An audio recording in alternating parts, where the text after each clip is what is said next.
Michael H heart তিনি 100 মনীষীর জীবনী লিখেছিলেন। সেখানে তিনি মুসা আলাইহিস সালামের জীবনী এনেছেন, ঈসা আলাইহিস জীবনী এনেছেন, দাউদ আলাইহিস জীবনী এনেছেন, তিনি আইনস্টাইনের জীবনী এনেছেন, তিনি শেক্সপিয়ারের জীবনী এনেছেন, সক্রেটের জীবনী এনেছেন, তিনি দালাই লামার জীবনী এনেছেন, তিনি জর্জ বার্নারের জীবনী এনেছেন, তিনি স্যার আইজ্যাক নিউটনের জীবনী এনেছেন। সর্বশেষ হযরত মুহাম্মদ সাল্লাল্লাহু আলাইহি সাল্লামের জীবনী লেখা শুরু করলেন। জীবনী লিখতে গিয়ে তিনি অবাক হয়ে গেলেন, মুহাম্মদ সাল্লাল্লাহু আলাইহি সাল্লাম কোনো সাধারণ কোনো মানব নয়, তিনি অবিশ্বাস্য মহামানব, তিনি মানবতার দূত, তিনি একজন সুপারম্যান অব দ্য ওয়ার্ল্ড হযরত মুহাম্মদ সাল্লাল্লাহু আলাইহি সাল্লাম। বৌদ্ধদের ধর্মগুরু দালাই লামা তিনি কমেন্ট করেছেন, মুহাম্মদ সাল্লাল্লাহু আলাইহি সাল্লাম কোনো সাধারণ কোনো মানব নয়, তিনি অবিশ্বাস্য মহামানব।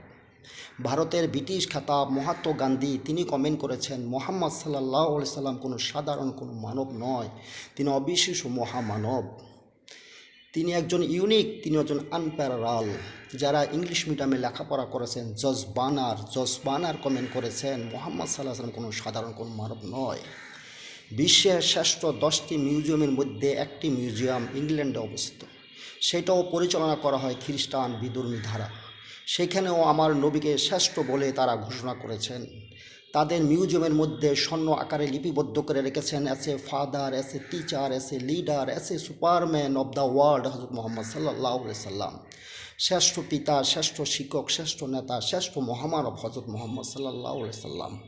অথচ আমার দেশে কিছু নাস্তিক আমার নবীকে নিয়ে কটূক্তি করে।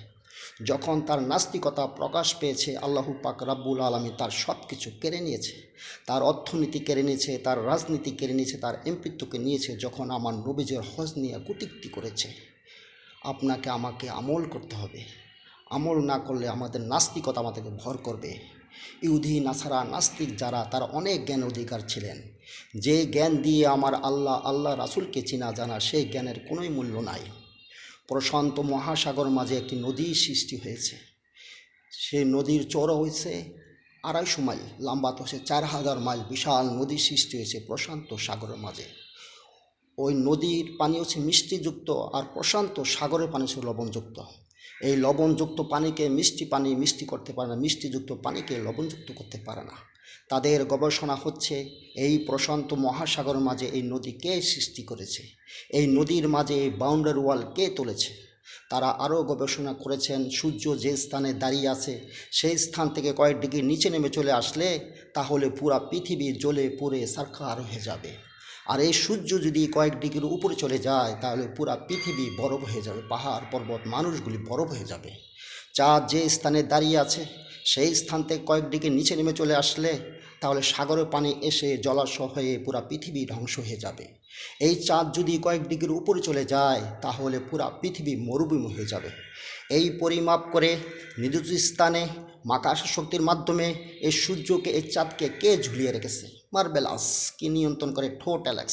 ঠোটাকে নিয়ন্ত্রণ করে ফ্লাক্সকে নিয়ন্ত্রণ করে ফ্লাক্স হোল।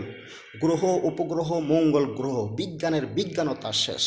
তখন তারা বলতেছে ধোঁয়া অন্ধকারচ্ছন্ন। তখন তারা বলতে বাধ্য হয়েছে অদৃশ্য বলতে কিছু আছে, সে অদৃশ্য হচ্ছে আমার আল্লাহ। যারা নাস্তিক তারা বলতে চায় তা দেখা যায় না, তা বিশ্বাস করা যায় না। আপনার পেটের ভিতরে যে ব্যথা হচ্ছে সে ব্যথা কি দেখা যায় না, ধরা যায় না, ছোঁয়া যায়? সে ব্যথাকে অনুভব করতে হয়। আমার আল্লাহকে দেখা যায় না, ধরা যায় না, ছোঁয়া যায় না, আপনাকে অনুভব করতে হবে। পরীক্ষা নিরীক্ষা পর্যবেক্ষণ লব্ধ সুসংবদ্ধ জ্ঞানের প্রক্রিয়া হচ্ছে বিজ্ঞান যত প্রসারিত হবে ইসলাম তত সহজ হবে। আপনাকে আমাকে আমল করতে হবে। আমল না করলে আমাদের নাস্তিকতা আমাদের ভর করবে।